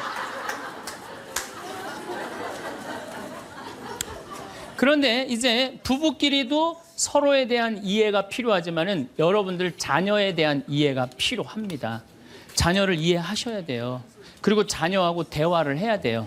자녀하고 대화를 해야 되는데 우리나라 엄마들은 참 편안하게 교육해요. 딱 한마디만 하면 되니까 공부해. 이건 절대 교육이 아니에요. 절대 교육이 아니에요. 작년 3월 13일 날 고등학교 3학년 남자아이가 엄마를 죽였어요. 목으로 칼을 찔러서. 그런데 얘가 전국 4천등 하는 아이였대요. 모의고사에. 전국. 근데 엄마는 전국 1등 하라고 그래요. 전국 1등. 나는 전교 1등은 들어봤어도 전국 1등은 처음 들어봤어요. 전국. 자식한테 전국 1등을 하라고 강요한 엄마는 처음 들어봤어요. 근데 얘는 전국 4천등이면요. 서울대 들어가요. 왜냐면 1년에 서울대 4,000명 정도 뽑거든요. 4,000명 정도 뽑으면 뭐 카이스트, 경찰대 뭐 이런 데 다 빠지면은요. 서울대 들어가고도 남아요. 그런데 얘는 전국 63등으로 고친 거야. 63등인지 62등인지. 내가 고등학교 때 반에서 받은 등수야, 이거야. 고등학교. 그런데 엄마가 이 성적표를 받아보고 아이를 야구방망이 골프채로 8시간을 두들겨 팼다는 거예요. 엄마가 전국 1등 하라고 그랬더니 왜 전국 62등 하느냐. 근데 3월 14일이 무슨 날이냐면 학부용 진학 상담하는 날이야. 얘는 전국 62등도 8시간 두들겨 맞았는데 이거 전국 4,000등 걸리면은 나는 죽는다. 그래갖고 엄마를 미리 죽인 거예요. 얘 지금 감옥에 가 있어요. 1차 재판 끝났어요. 3년형인가 지금 나왔어요. 나는 얘는 엄마를 죽였다고 생각하지 않아요. 시험 감독관을 죽인 거예요. 시험 감독관을.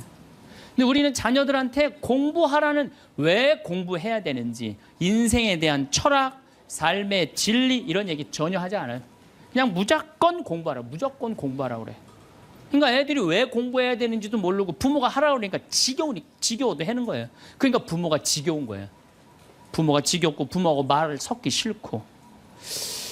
여러분들 맨날 초등학교 이제 한 5학년만 되면은 남편이 맨날 술 먹고 들어와. 남편이 요즘 경기가 안 좋아갖고 400만 원을 벌어야 되는데 150만 원밖에 못 벌어. 400만 원을 벌었는데 150만 원밖에 못 벌어. 그래갖고 남편이 걱정이 돼갖고 맨날 술을 먹고 들어와요. 그러면은 엄마가 한다는 소리가 그래요. 지겨워 죽겠어. 뭐하러 나하고 결혼했어. 술하고 결혼하지. 내가 이혼을 하든가 말든가 해야지. 아빠는 맨날 술 먹고 들어오고. 초등학교 5학년만 되면은 여자의 초등학교 5학년 애들 눈치가 빨라요. 아, 우리 집이 지금 심각하구나. 엄마 아빠가 곧 이혼하면 나는 엄마하고 살아야 될까 아빠하고 살아야 될까 고민해요. 아빠가 밤 10시에 술이 취해갖고 들어왔어. 그래도 딸이라고 아빠 들어왔냐고. 아빠 오셨어요? 아빠가 한다는 소리가 우리 딸 이리 와. 아빠가 안아줄게. 걱정하지 말고 넌 들어가서 공부해. 이 아빠가 다 알아서 할게. 아니 엄마는 이혼한다는데 뭘 다 알아서 한다는 거야. 근데 엄마는 지겨워 죽겠어. 내가 이혼하든지 말든지 이런 소리 하면요. 얘는 마음 잡고 공부 못합니다. 공부하란다고 공부하는 게 아니거든요. 정말 지혜로운 엄마는 어떤 엄마인 줄 알아요? 남편 술 취해갖고 들어오면은 방에다 뉘어놓고 근심 어린 얼굴로 쳐다보는 초등학교 5학년 딸아, 아빠가 맨날 술 먹고 들어오니까 걱정되지? 엄마 나 걱정돼. 아빠가 왜 저래 조금? 사실은 아빠가 요즘 경제가 좀 어렵지 않니? 너도 알다시피 지금 유럽의 그리스 사태 터졌잖아. 그리고 이란 핵무기 때문에 지금 석유값이 자꾸 올라가고 있어. 그리고 미국은 리먼 브라더스 경제 위기가 왔잖아. 이렇게 어려운 경제 위기가 와서 아빠가 한 달에 400을 벌어야 되는데 150밖에 못 벌어. 근데 너도 알다시피 우리 핸드폰 네 식구 쓰면은 20만 원이야. 그다음 전기세 10만 원이야.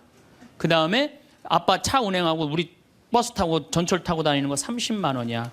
우리가 라면만 먹고 살아도 60만 원이야. 네 학원비, 동생 학원비 50만 원 들어가. 그러고 난 다음에 우리 아파트 부금 100만 원 들어가. 한 달에 최소한 250은 있어야 되는데 150밖에 6개월 동안 아빠가 지금 이렇게 우리 집이 마이너스야. 그래서 아빠가 저렇게 근심 걱정이 돼서 저렇게 술을 먹고 들어오니 네가 좀 이해를 해줬으면 좋겠다. 이렇게 말하면요, 얘는 방에 들어가서 고민해요.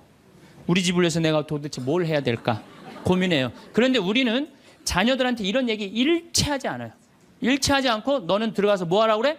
공부하라고 그래. 그러니까 애들이 공부를 왜 해야 되는지 모르잖아요. 유대인들은요, 초등학교 1학년만 되면은 왜 우리가 이 초막절을 지내야 되는지, 왜 우리가 과월절을 지내야 되는지, 할머니 할아버지는 어떻게 살았고 엄마 아빠는 어떻게 살았고 다 얘기해 줘요.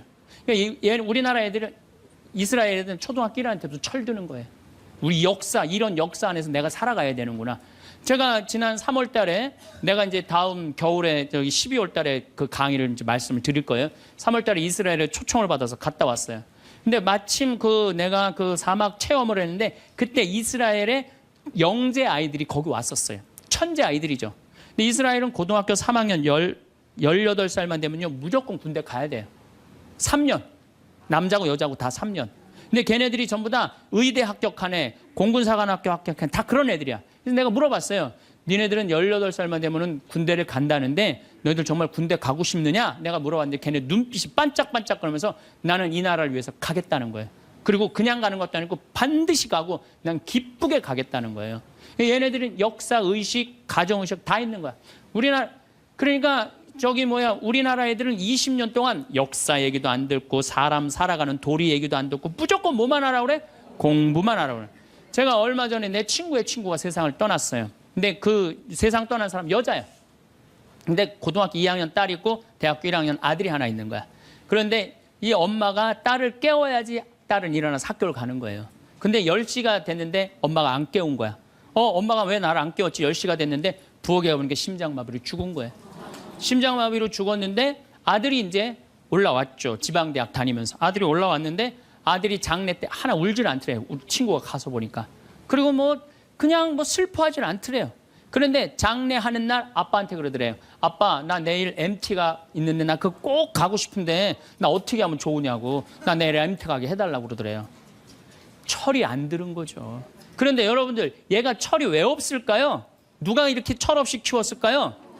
부모가 철없이 키운 거예요. 뭐 하라고 그런 거야? 공부하라고 그러는 말 외에는 한 얘기가 없는 거예요. 공부하라는 얘기. 우리 집에 이 형제가 4형제. 근데 우리 둘째 형이 머리가 나빠요. IQ가 99에. 난 126인데. 근데 우리 둘째 형이 중학교 1학년 때 어느 날 갑자기 공부를 잘하는 거예요. 반에서 1, 2등을 하는 거예요. 그리고 좋은 고등학교 가고 좋은 대학 나와서 대기업 하고 요즘 아주 그냥 번듯한 회사의 사장이에요. 그래서 내가 3년 전에 형한테 물어봤어요. 형은 IQ가, 자기 항상 그러니까 난 99밖에 안 된다고. 형은 IQ가 99밖에 안 되는데 왜 이렇게 공부를 잘하고 사회에서 이렇게 정말로 남들 부러워하는 자리까지 올라갔느냐고. 왜 IQ가 99밖에 안 되는데 왜 갑자기 공부를 잘하느냐고 내가 물어봤어요. 근데 형이 이런 말씀을 저한테 하더라고. 형이, 신부님, 내가 중학교 1학년 때 아버지가 간 수술했어요. 큰 간 수술을 했어요. 난 초등학교 4학년 때 기억나요. 아버지 병원에 가면 천도복숭아 따먹었던 거 기억나요. 그리고 아버지가 퇴원을 하고 다음날 허리를 구부리고 출근을 하시더래요. 근데 우리 형이 보니까 어머니가 그랬대요. 여보, 며칠 쉬었다가 나가라고. 그렇게 허리를 구부리고 어떻게 출근을 하느냐고. 근데 아버지가 그러더래요. 나는 내 자식 먹여 살리고 공부시키려면 오늘부터 나가야 된다고. 그걸 일주일 동안 이 99짜리 IQ가 지켜본 거예요. 일주일 동안 지켜보면서 자기가 그런 생각을 했대요. 내가 저 아버지를 위해서 해야 되는 건 공부다. 그래갖고 이 99 IQ가 코피가 터져가면서 공부를 한 거예요. 근데 그 아들은 내가 봐도 그때부터 효자인데 지금까지도 효자예요. 왜? 부모의 삶에 동참했기 때문에. 여러분들은 자녀를 여러분들의 삶에 얼마나 동참시키세요? 어제 내가 평창에서 강의를 했는데 할머니 한 분이 평생 한 번도 그런 얘기 안 했대. 자식한테 먹여주고 재워주는 거 외에는 한 게 없다는 거예요. 여러분들, 개는요 10마디 알아듣는데요. 기다려, 앉아, 손, 엎드려, 이 정도 알아듣는데요. 그리고 원숭이는 한 30마디 알아듣는데 자기네들끼리도. 사람은 적어도 하루 한 집에서 살면서 10,000마디는 해야 된대요. 근데 우리가 자녀들한테 무슨 얘기해? 일어나, 밥 먹어, 학교 가, 숙제, 공부해, 시험은 10마디 정도밖에 안 한 거야. 20년 동안. 어떤 하느님을 사랑하는 거, 사람을 사랑하는 거, 살아가면서 사람의 도리, 우리 집안의 내력, 그런 얘기 생전 안 하는 거예요. 생전. 내가 어떤 고민을 하는지, 내가 어떤 갈등 속에서 사는지, 아빠하고 어떤 추억이 있는지 그런 거 전혀 모르는 거예요. 밥만 먹여주는 부모. 그러니까 10마디 이상 안 하는 거예요. 그러니까 내가 자녀를 키우면서 계속 들어가서 공부해 10마디 이상 안 한 이 집은 무슨 집이냐? 개 같은 집이에요. 개 같은 집. 사람 집이 아니에요. 사람 집이 아니에요. 다정한 대화를 할 수가 없는 거야. 그러니까 우리 이 둘째 아들은 정말 그때부터 지금 나이가 50이 넘었는데 아직까지도 효자예요. 그래서 내가 이렇게 나보다 신부가 됐으면 더 잘 살았을 거예요, 둘째 형이. 근데 큰 형은 이제 우리 어머니 아버지가 이제 휴가를 이제 우리 생태마을 요즘은 이제 거의 못 오시는데 휴가를 오면 이제 누나, 큰 아들, 둘째 아들이 돌아가면서 모시고 와요. 근데 이제 뭐 큰 아들도 자기도 뭐 조그만 공장을 하는데 막 이제 바쁘니까 바쁜 와중에 어머니 아버지 모시고 오는 거 아니에요. 오다가 어머니가 아이고 얘야 묵주를 까먹었다 그러면 신경질을 부린대요. 바빠 죽겠는데 어떻게 하라고 그러냐고 지금 일주일만 손가락으로 하고 오라고 그냥 그런데요. 근데 둘째 아들은 어머니가 딱 이제 아들 둘째 아들이 태우고 평창에 오다 얘야 묵주를 까먹었다 그러면 둘째 아들은 그런데 우리 어머니가 저한테 해준 얘기예요. 어머니 걱정하지 마세요. 톨게이트 앞에서도 그런데 어머니 걱정하지 마세요. 차 돌리면 되죠 뭐. 그리고 그 차를 돌려갖고 30분 동안 집에 가서 그 묵주를 찾아서 모셔다 드린다는 거예요. 그러니까 부모가 불편한 게 싫은 거야. 왜? 이 자식은 중학교 1학년 때부터 누구의 삶에 동참한 거야? 부모의 삶에 동참한 거야. 여러분들은 자녀들을 언제부터 삶에 동참시켰어요? 부모가 속이 썩는지 아빠가 힘든지 고통스러운지 그런 건 하나도 얘기 안 하잖아요. 그리고 너는 뭐만 하면 돼? 공부만 하면 되는 거야. 저는 요즘 우리 사회가 지금 굉장히 거칠다 그래요. 왕따, 그다음에 학원 폭력, 성폭력, 굉장히 뭐 아주 충격적인 사건들이 많이 벌어지잖아요. 내가 보기에는 이거는 다 집안에서 교육이 말이 안 통해서 그래. 부모가 진리를 애들한테 알려줘야 될 거 아니야. 진리를. 그리고 하느님의 사랑도 알려줘야 되고. 근데 그런 얘기 생전 안 하는 거예요. 저는 요즘 무슨 대책 막 낼 때 정말로 한심해요. 그런 대책으로는 해결이 안 돼요. 저는 중학교 때 성당을 이틀 갔어요. 토요일 날, 일요일 날. 뭐 이틀 간 게 아니라 6일이면 6일 다 갔죠. 7일이면 7일 다 갔어요, 성당. 매일 가서 성당 살았어요. 그 성당 가면은 매일 교리 배우고, 거룩한 거 배우고, 진리 배우고, 사람 사랑하는 거 배우고, 사람 배려하는 거 배우고. 그랬잖아요. 학원이 무슨 학원이야. 토요일 날이는 맨날 친구들하고 이 순교자 성월에는 유대철 내가 그때 주인공 됐었어. 유대철 연극하고 성탄 때는 또 저기 뭐 성가 연습하고 문학적으로 심성적으로 신앙생활을 했을 때는 아이들이 거룩하고 그중에 또 뭐 신학교 간 뭐 학사님 있으면 그 학사님 너무너무 부러우면 나도 한번 신부로 살아볼까. 또 수녀원 간 사람 있으면 또 이 여자아이들도 나도 저렇게 아름다운 수도자로 살아볼까. 그런 문화가 있었다고요. 근데 우리 천주교만 그런 게 아니라 자라보면 교회 다니는 애들, 절에 다니는 애들 다 그렇게 자랐어요. 그러니까 심성이 예쁘게 자라는 거죠. 근데 요즘 애들은 뭐만 해요? 공부만 해요. 그러니까 심성이 예쁘게 자랄 수가 없는 거예요. 아무리 대책을 발표해봐요. 소용이 없는 거예요. 그래서 나는 진짜 똑똑한 정치인이라면은 토요일 날, 일요일 날 신앙생활 하게 해야 돼요. 똑똑한 정치인들이라면. 그 문화생활 하게 해야 돼, 애들이. 절대 공부를 하면 안 돼요. 토요일 날, 일요일 날은. 그렇게 자라면은 우리 사회가 굉장히 건강해지고 거룩해지고 진리가 충만한 나라가 될 거예요. 공부한다고 되는 일이 아니에요. 공부한다고.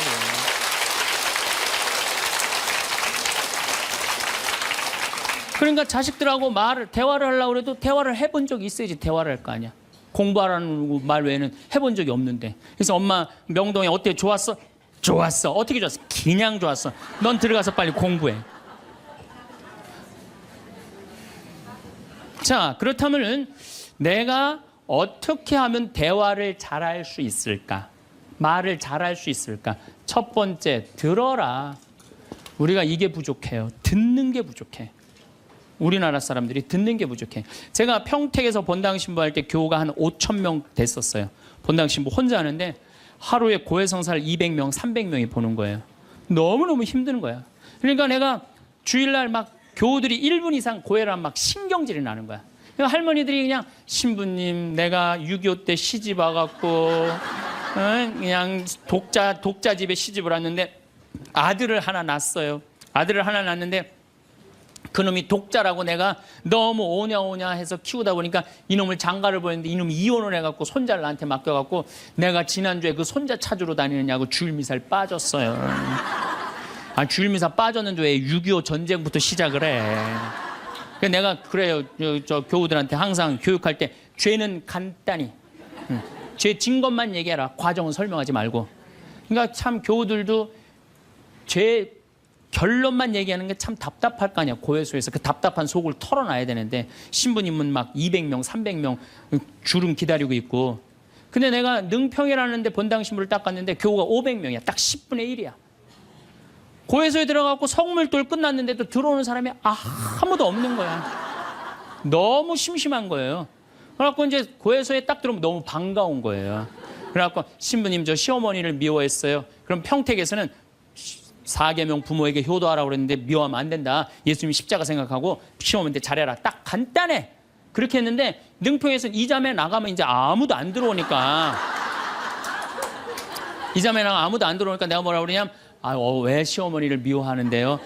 뭐 내가 시집을 왔더니 그냥 손자하고 그냥 고모하고 그냥 남편만 하고 나는 그냥 완전히 식모 취급하고 친정에도 못 가게 하고 그러면 안 되지. 그 시어머니 며느리한테 밥 얻어먹으면서 정신 나간 시어머니네. 그러면은 그 자매가 신이 나는 거지. 신이 그것뿐만 아니라 내가 혼수 살림 얼마나 구박을 많이 받았는지 몰라요. 그러면은 내가 이제 정말 늙으면 그거 정말 다 그래. 하여튼 자매님 참 그런 집에서 힘들게 산다. 그러면 막 눈물 콧물 흘려가면서 시어머니 욕을 바가지로 해요. 그러면서 자매가 신부님 이렇게 시어머니 욕해도 되느냐고 걱정하지 말라고. 여긴 비밀이 지켜지는 데니까 걱정하지 말라고.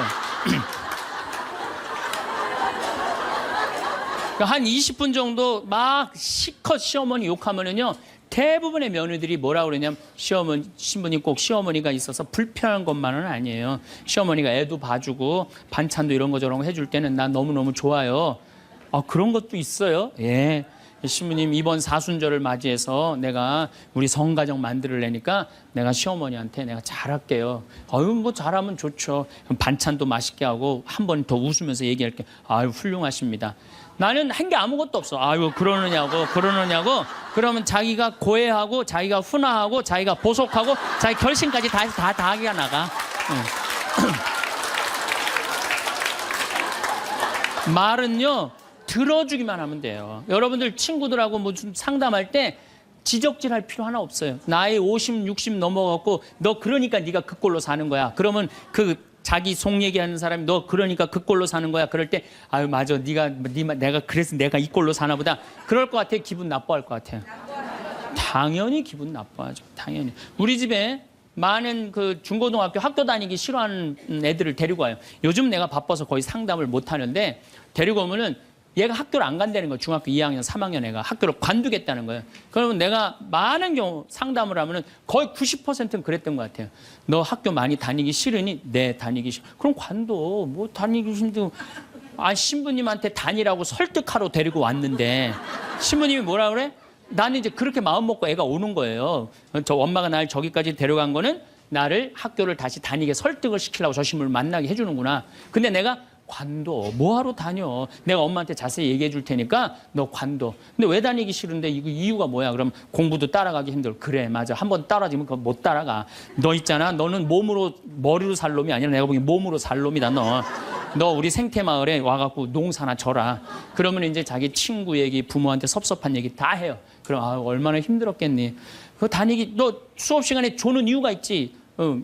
이해를 해야지 알아서 볼 거 아니야. 이해도 안 되는데 눈 뜨고 쳐다보고 있는 거 쉽지 않지. 신이 그거 어떻게 알았냐. 다 내가 옛날에 해봐서 알아. 한 시간 동안 얘 공감, 동감 해주고 고개만 끄덕여주면요. 얘네들이 거의 끝날 때 뭐라 그러는지 알아요? 신부님 막 그래도 아무리 생각해봐도 중학교는 졸업해야 될 것 같아요. 아니야. 중학교 졸업할 필요 없어. 나중에 네가 철 들으면 졸업해도 돼. 자퇴 그냥 하는 걸로 하자. 아니에요, 신부님. 중학교 졸업하는 게 나을 것 같아.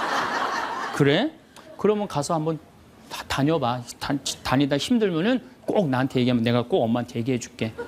그래서 중학교, 고등학교, 대학 졸업한 애들 많아요. 아직도 연락하는 애들이 많아요. 신부님 감사하다고. 내 인생의 마지막 거처로 어디가 좋을까? 여러분들도 생각해 보신 적이 있으시겠죠? 저도 올해 60이 되는 해여서 그런지 부쩍 이런 생각을 많이 하게 됩니다. 은퇴 설계라고 하면 사람들이 재정적인 문제를 먼저 떠올리지만 사실은 인생을 어디서 지낼 것인가 하는 마지막 거처에 대한 결정이야말로 최우선 순위를 놓고 신중히 고려하고 결정할 수 있도록 준비해야 할 사안입니다. 그렇지 못하면 여기 가서 살자, 저기서 살자 하면서 옮겨 다니다가 돈만 잃고 몸만 골아버리기 십상이거나 10억 가까운 보증금을 내야 하지만 대기자가 많아 평균 2에서 3년은 기다려야 할 정도로 인기가 높습니다. 호텔 스위트룸 같은 곳에 살면서 청소 안 해도 되고 친구는 매일 뽀송뽀송하고 삼시세끼 고급진 식단으로 이루어진 식사를 할 수 있고 언제든지 의료진의 진료를 받을 수 있는 곳. 비슷한 연령대 친구들이 이웃인 데다가 수영장, 헬스클럽은 물론이고 다양한 프로그램이 있어 한시도 지루할 틈이 없을 것 같은 곳.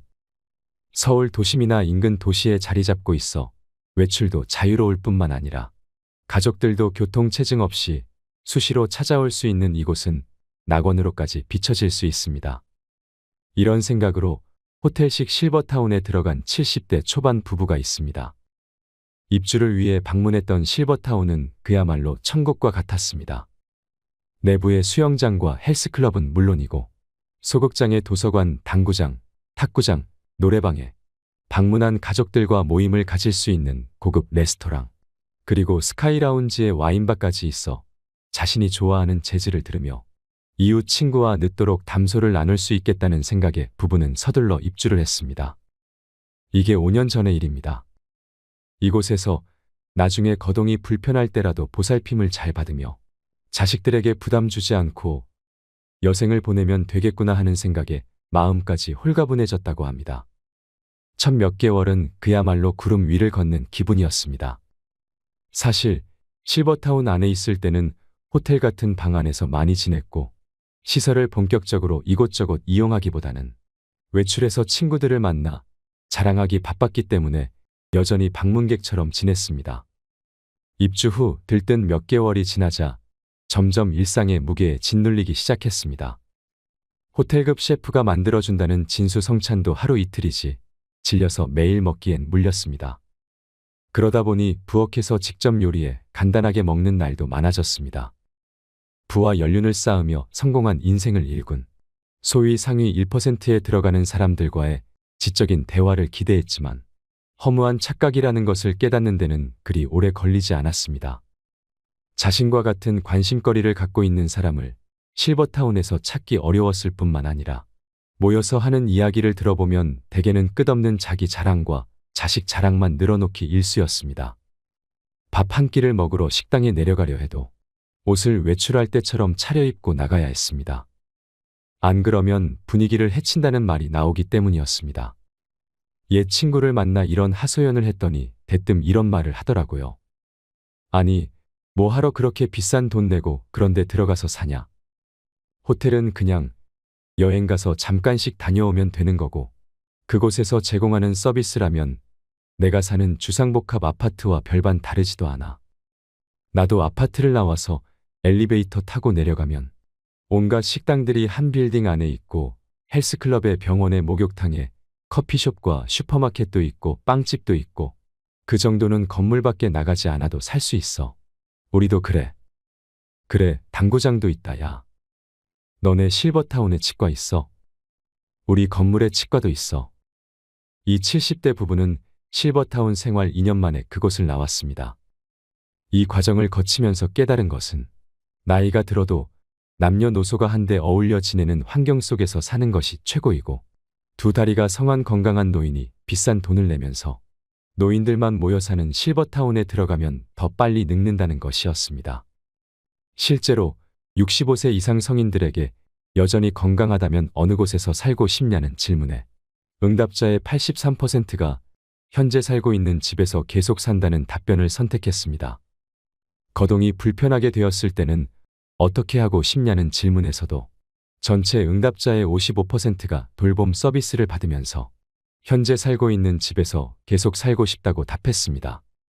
나이 들어 가장 좋은 곳, 그리고 우리가 여생을 보낼 마지막 거처로 최고의 장소는 바로 익숙한 우리 동네 우리 집입니다. 설사 건강이 나빠지더라도 이미 오래 살아서 익숙해진 동네에서 사는 것이 행복한 삶이라 여겨지는 겁니다. 여러분은 여생을 어디서 살고 싶으십니까? 설마 럭셔리 실버타운에 들어가 사는 꿈을 꾸고 계시지는 않으십니까? 어느 곳이 평안한 마지막 거처로 안성맞춤일지 여러분의 의견을 말씀해 주세요. 마지막으로 아프지 않고 오래 살려면 딱 이것만 기억하세요. 이런 음식은 믿고 거르세요. 뭘 먹는지도 중요하지만 더 중요한 것은 혈당 관리입니다. 식사 후 혈당의 그래프가 어떻게 되는가? 다시 말해서 공복 혈당도 중요하고 그동안 얼만큼 일반적인 평균 혈당 레벨이 높았나를 측정하는 당화혈색소도 중요하지만 진짜 중요한 것은 심혈관 질환, 혈관 건강과 관련해서 특정한 음식 섭취 후에 얼마나 급격하게 피크 혈당이 확 올라가는가입니다. 그래서 혈당이 확 올라가지 않도록 식사를 해야 됩니다. 이를 위해서는 먼저 먹는 법을 지켜주셔야 합니다. 채소를 먼저 먹고 단백질 지방 먹고 그 다음에 탄수화물 먹는 것입니다. 식사 순서를 지켜서 혈당 피크를 최대한 막아야 합니다. 그리고 식사 후 2시간 내지 3시간 뒤에 혈당이 얼만큼 제자리로 떨어지나 이것도 봐야 합니다.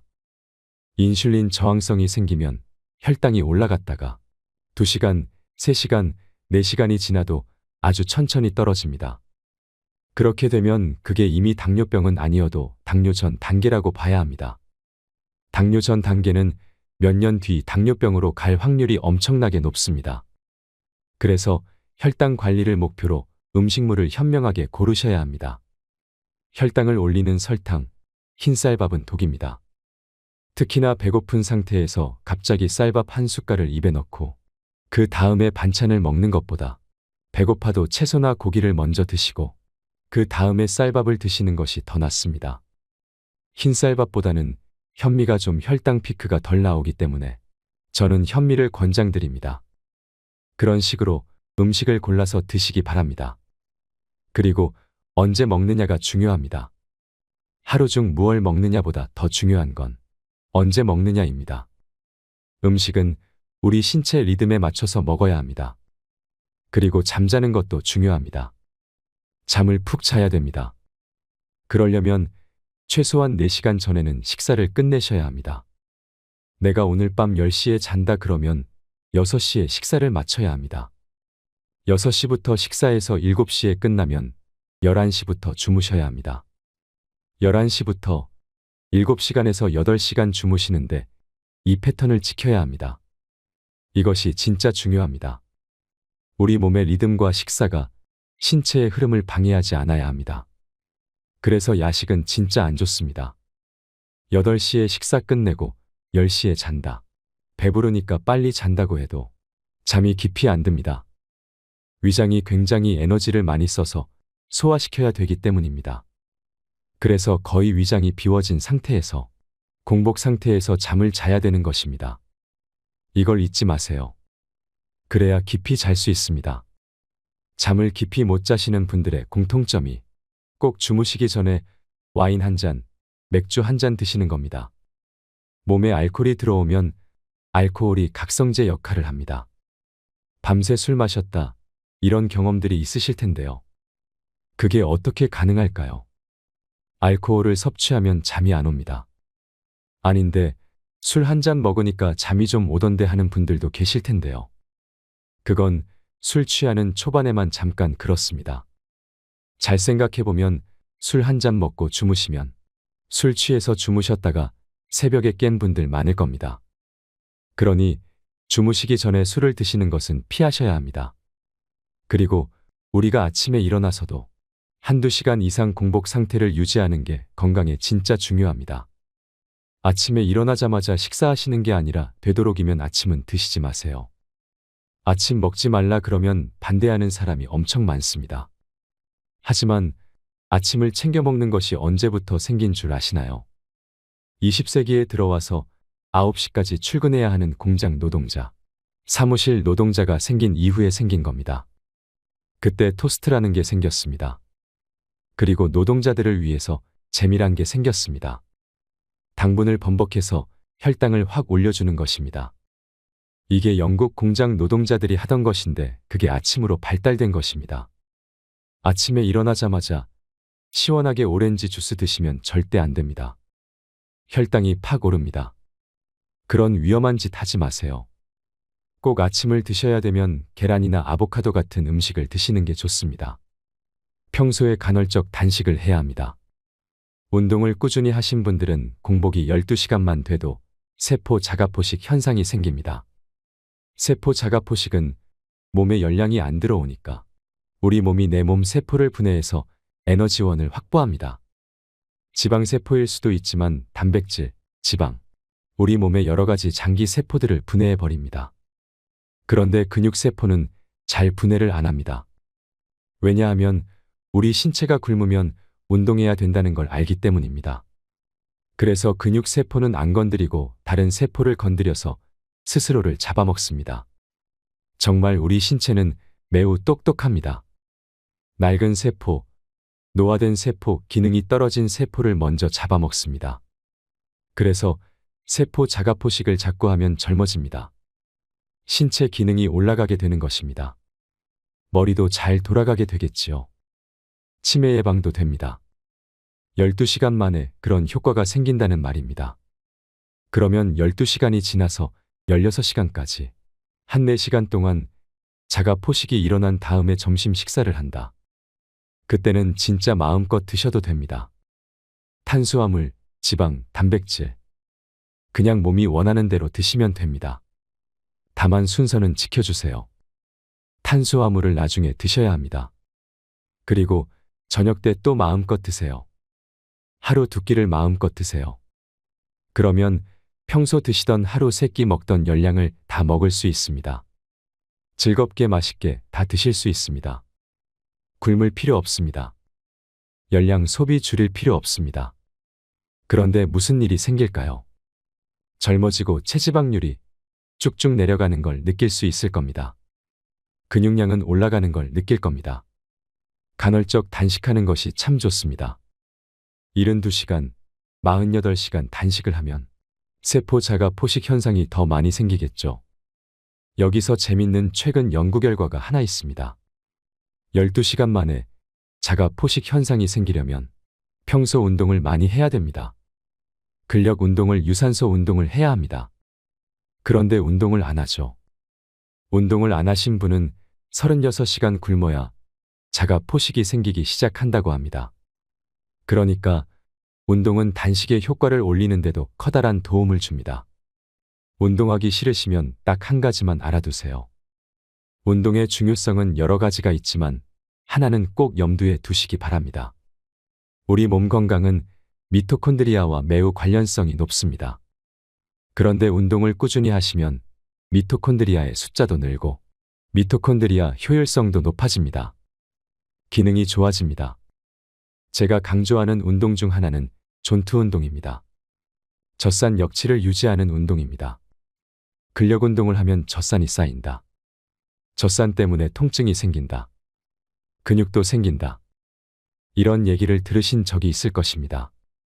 잘못된 정보입니다. 젖산은 통증을 완화시키려고 분비되는 물질이고 거기서부터 또 에너지도 나옵니다. 젖산은 좋은 겁니다.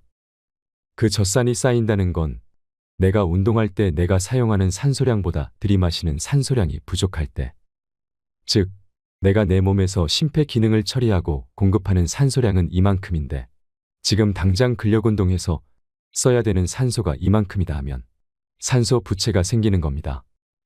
그래서 숨이 차게 됩니다.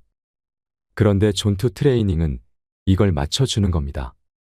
지금 내가 산소를 이만큼 들이마시는데 딱 산소를 쓸 만큼만 운동하는 것입니다. 그게 존투 트레이닝입니다. 그러면 그만큼이 얼만지 어떻게 하느냐를 정확하게 따지려면 젖산 역치를 측정해야 되는데 그건 굉장히 장비도 복잡하고 병원에 가서 하기 힘듭니다. 그럼 어떻게 하느냐 하면 대체 방법이 있습니다. 심박수로 측정하는 겁니다. 최대 심박수라는 개념이 있습니다. 220배기 나이를 하면 됩니다. 예를 들어 50세면 220배기 나이. 그러면 170이 나옵니다. 그 최대 심박수에 곱하기 0.65 또는 0.75를 하면 심박수가 나옵니다. 110이나 120이 나올 겁니다. 그 심박수가 대략적인 존투 한계입니다. 그래서 그 심박수를 유지하면서 유산소 운동을 30분, 40분 하는 겁니다. 운동을 평소에 안 하는 분들은 좀 빨리 걷기만 해도 바로 한계가 됩니다. 평소 운동을 안 하신 분들은 좀 빨리 걷는 운동을 하시오. 운동을 좀 하신 분들은 이게 운동되는 거야 알 정도로 천천히 달리시면 됩니다. 실시간으로 심박수를 알려주는 스마트워치든 아니면 헬스밴드가 있으면 좋습니다. 저렴한 것도 많습니다. 심박수는 다 웬만큼 정확하게 측정을 합니다. 그걸 하나 구입하셔도 좋습니다. 모바일 기기로 내 심박수를 봐가면서 30분 이상 심박수가 유지되게 존투 트레이닝을 하시고 끝날 때 심박수를 한번 올려주는 정도로 하면 좋습니다. 이런 운동을 꾸준히 하시면 미토콘드리아 기능이 올라가고 여러분의 체력이 놀랄 정도로 좋아질 것입니다. 한두 달만 해보세요. 엄청 좋아집니다. 그리고 존투 트레이닝을 하는 동안은 달리기, 명상 같은 걸 하셔도 좋습니다. 실내에서 자전거를 타면서 해도 되고 밖에서 달리기 하면서도 되고 러닝머신 뛰면서 하셔도 됩니다. 심박수를 유지하면서 존투 트레이닝을 해보세요. 이상으로 책틀맨이었습니다. 지혜를 쌓는 당신의 오늘이 아름답습니다. 더 좋은 영상으로 찾아뵙겠습니다.